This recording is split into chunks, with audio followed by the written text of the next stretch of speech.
Hello बच्चों, आज मैं आपको कक्षा 8 में हिंदी फर्स्ट में पाठ 17 हिमालय की घाटियों में पाठ का सारांश पढ़ा रही हूँ, जिसे आप ध्यानपूर्वक सुनेंगे और लिखेंगे।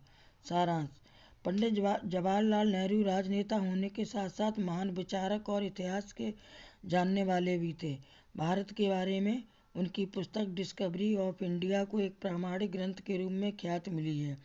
इस पाठ में हिमालय की कठिन घाटियों में उनकी यात्रा संबंधी संस्मरण का वर्णन है।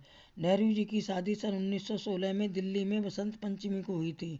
तभी नेहरू जी ने गर्मी में अपने परिवार के साथ कुछ महीने कश्मीर में बिताए। फिर अपने परिवार को वहीं छोड़कर श्रीनगर से चचेरे भाई के साथ अमरनाथ की गुफा देखने चले गए।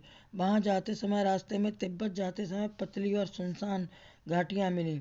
वहां जोजिला दर्रा की चोटी से देखा तो एक और पहाड़ों पर घनी हरियाली थी तो दूसरी ओर नंगी खड़ी चट्टानें।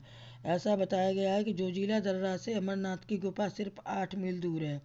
हम आगे बढ़ते गए। रास्ता बहुत कठिन था। कुछ सामान ढोने वालों के मुख से खून निकलने लगा। एक दरार बहुत चौड़ी और गहरी थी।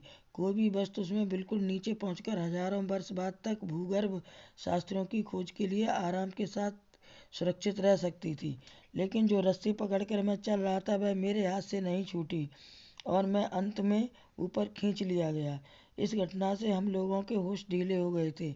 इनमें से कुछ को पार करने के कोई साधन भी हमारे पास नहीं थे। इसलिए अंत में हम लोग थके मांदे निराश दुखी ही लौट आए। इस प्रकार अमरनाथ की